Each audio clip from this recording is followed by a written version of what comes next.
What terrified you most as a child was not the dark or the monster under the bed. It was something far more specific, far more carefully installed. It was hell, the place they told you God had prepared for people who did not obey. Eternal fire, endless screaming, torture that never stops, never dulls, never ends. And the worst part, they told you God loves you right before describing how he would burn you forever if you did not love him back. That contradiction was placed inside you before you were old enough to read, before you had the language to name what was wrong with it, before you could ask the question that has haunted human beings for centuries. How does infinite love produce infinite torture? You were never supposed to ask. You were supposed to feel the fear and start obeying. In the year 1656, in the city of Amsterdam, a 23-year-old Jewish philosopher named Baruch Spinoza was summoned before the elders of his synagogue. What followed was not a quiet reprimand. It was a public curse of extraordinary ferocity, the kind usually reserved for murderers and traitors. They declared he should be damned by day and damned by night, damned lying down and damned rising up. His own family distanced themselves. His community erased him. What had this young man done? He had read the religious texts honestly. He had studied the same Hebrew Bible taught to him since childhood, noticed things that did not add up, and said something the institution found utterly unforgivable. He said hell was not a mystery requiring deeper faith. He said it was a deliberate invention engineered to control people through terror when love and reason alone were not sufficient to guarantee obedience. The entire Hebrew Bible, Genesis through Malachi, 39 books, hundreds of chapters, thousands of verses, contains not a single mention of hell as a place of eternal conscious torment. Not once, not ever, nowhere. The word translated as hell in your English Bible is Sheol, and Sheol is not a torture chamber. It is simply the grave, the common destination of every human being who has ever lived.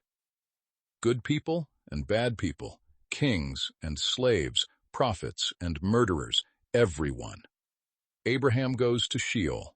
Isaac goes to Sheol. King David, the man described as being after God's own heart, goes to Sheol. It is not punishment. It is simply death.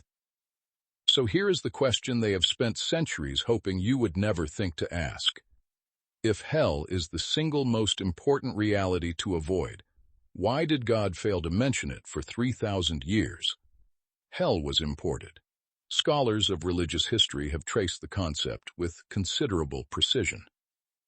During the Babylonian exile in the 6th century before the Common Era, Jewish thinkers came into sustained contact with Zoroastrianism, the ancient Persian religion featuring vivid cosmic dualism and a final judgment separating the righteous from the wicked into realms of paradise and punishment. Later, as Greek culture spread following Alexander the Great's conquests, Jewish communities absorbed elements of Greek mythology, including the underworld realm of Hades with its regions of torment.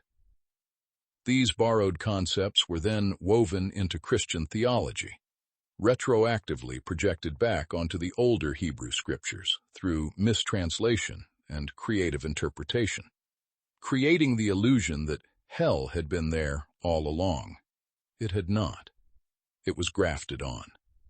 And the graft was deliberate, designed to make you trust the summary instead of reading the source.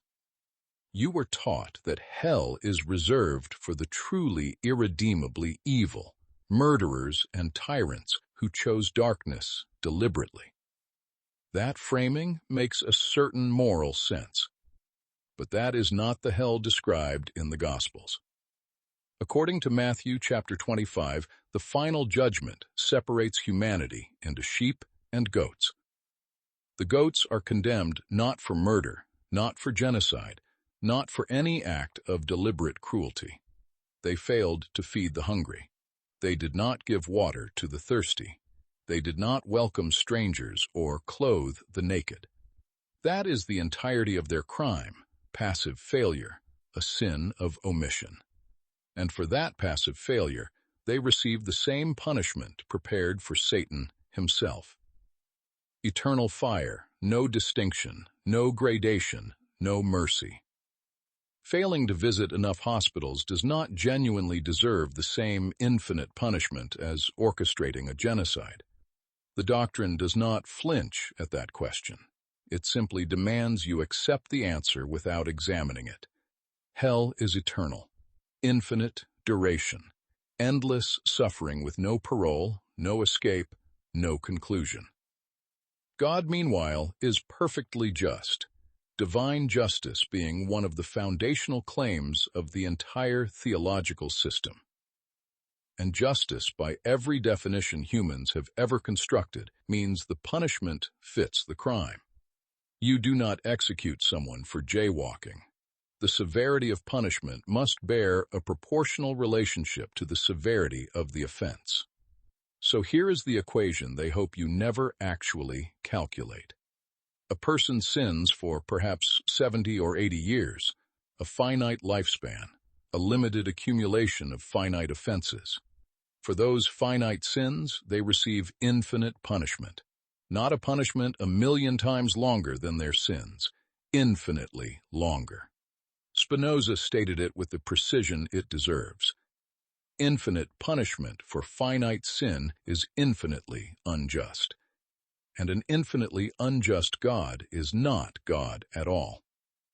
The arithmetic only works if you never actually do the arithmetic. There is a word at the center of everything Jesus said about hell. That word is not hell. It is not Hades. The word is Gehenna. And here is what they never told you. Gehenna was real. It was a physical valley you could walk to, a geographical location just outside the walls of Jerusalem. In the centuries before Jesus was born, it had been the site of child sacrifice. By the time of Jesus, it had become Jerusalem's primary garbage dump. Refuse from the city was thrown there. Fires burned constantly to manage the waste. When Jesus pointed at Gehenna and used it in his teaching, every single person listening understood exactly what he was pointing at. He was using the most vivid local image available to make a point about self-destruction and wasted life. It was wisdom literature. It was the rabbinical teaching method of his time and culture. Then the translators got involved. Gehenna became Hades in Greek, the shadowy underworld of Greek mythology. Hades became Infernus in Latin, a word already loaded with connotations of fire and subterranean punishment. Infernus became hell in English, a term drawn from Germanic mythology carrying its own ancient freight of dread. With each translation, the living metaphor hardened into literal doctrine. The valley outside Jerusalem became a cosmic prison beneath the earth. The garbage dump became an eternal torture chamber. The practical wisdom of a Jewish teacher became the terror machinery of an institutional religion. This was not accidental. Translators in the ancient and medieval world were operating within institutions that had profound interests in what those translations produced. Sometimes they translated Gehenna as hell. Sometimes they left it untranslated. Why the inconsistency? Because they were making editorial judgments, conscious decisions about which passages would be more effective as explicit threats. They were not preserving the text, they were weaponizing it. For the first 300 years of Christianity, hell was not settled doctrine. It was debated openly, vigorously, and without resolution. Some early Christian thinkers believed in eternal punishment.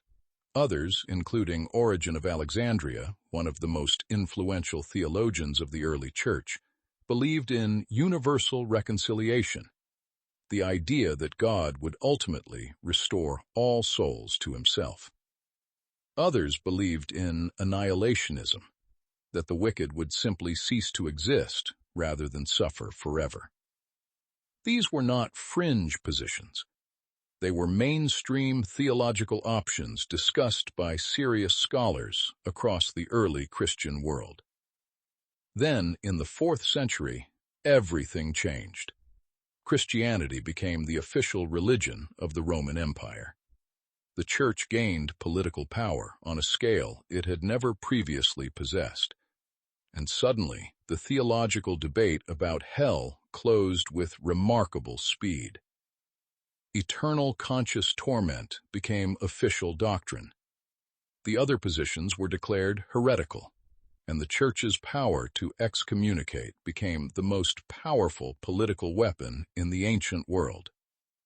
According to the doctrine as taught across centuries of mainstream Christianity, the vast majority of human beings who have ever lived are in hell right now. Not a minority, the majority. Everyone who died without explicitly accepting Jesus Christ, as defined by whichever institutional version of Christianity happened to hold authority at any given time and place. That includes people born thousands of years before Jesus existed. It includes entire civilizations that flourished and collapsed on continents where Christianity never arrived. And most shatteringly, it includes children. Hundreds of billions of children across the full span of human history, condemned not for evil deeds, not for deliberate rejection of truth, but purely for the accident of being born in the wrong place at the wrong time into the wrong family. No choice was involved. No sin was committed.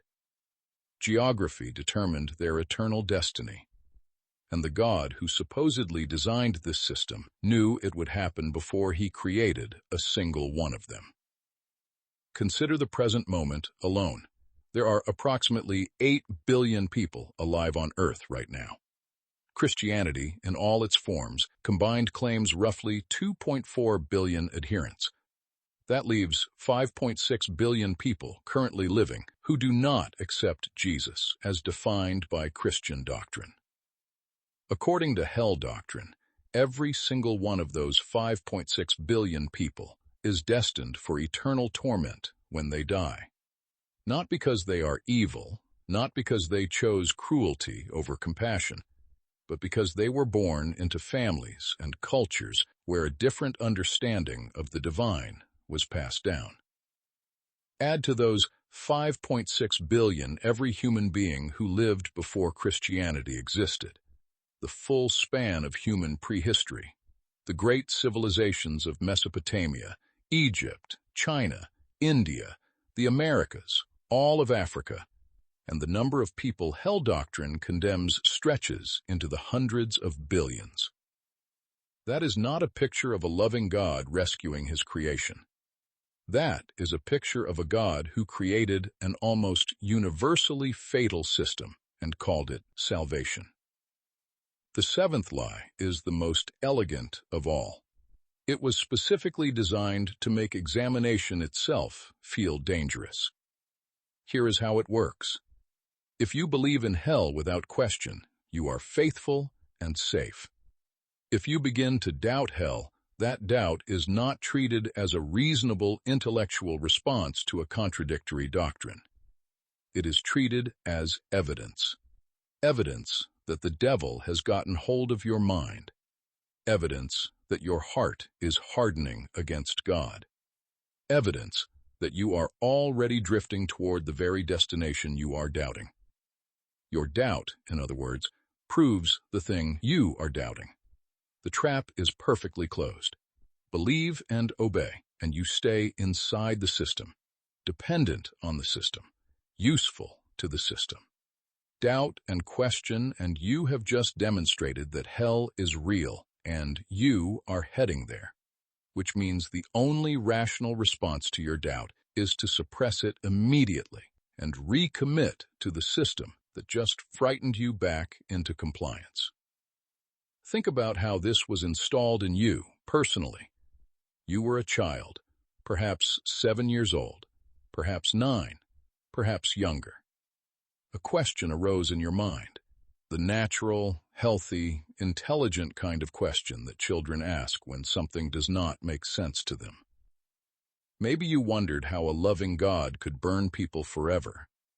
Maybe you simply felt with the instinctive moral clarity that children sometimes possess before it gets trained out of them that something about the whole picture was wrong. And what happened when that question surfaced? You were told to stop asking. You were told that some things are mysteries beyond human understanding. You were told that questioning shows a lack of faith. You were told, in some form or another, that the devil plants doubts in the minds of the weak. So you did what any child does when told their natural responses are dangerous. You pushed the question down. You felt guilty for having had it. And every time it happened, the conditioning deepened. Here is what Spinoza understood that the church never wanted you to reach. Doubt is not the enemy of genuine faith. Doubt is intelligence doing exactly what intelligence is supposed to do, examining claims, testing consistency, refusing to accept contradictions simply because accepting them is more comfortable than questioning them. The instinct that told you, lying awake as a child, that infinite torture and infinite love could not logically coexist, that instinct was not the devil. That was your conscience working correctly, identifying a real contradiction in a system that depended on your not identifying it. The church told you to suppress that instinct and called the suppression faith. But genuine faith has never required the abandonment of reason. It has never demanded that you accept mathematical impossibilities, historical fabrications, and moral monstrosities as divine truth. What the institution called faith was something else entirely. It was compliance, trained, fear-reinforced, doubt-suppressing compliance that served institutional power far more reliably than it ever served your soul. Spinoza died in the year 1677 in The Hague at the age of 44. He died poor. He died with his books banned across most of Europe, his name still synonymous in most circles with godlessness and dangerous thought. He died without vindication, without the reversal of his excommunication, without public acknowledgement that what he had spent his life arguing was true. But he died free. Free from the fear that had been used to control everyone around him since childhood. Free from a doctrine that made God into a torturer and called the torture love. Free from institutions claiming exclusive authority to mediate between human beings and the divine. Every night you lay awake as a child, afraid of a place invented by human beings for human purposes. That fear was not divine conviction. It was manufactured terror, profitable and effective, and completely without the foundation in truth it claimed to have. You are not broken for having doubted. You are not sinful for having questioned. What you are, having looked honestly at all 7 lies, is free.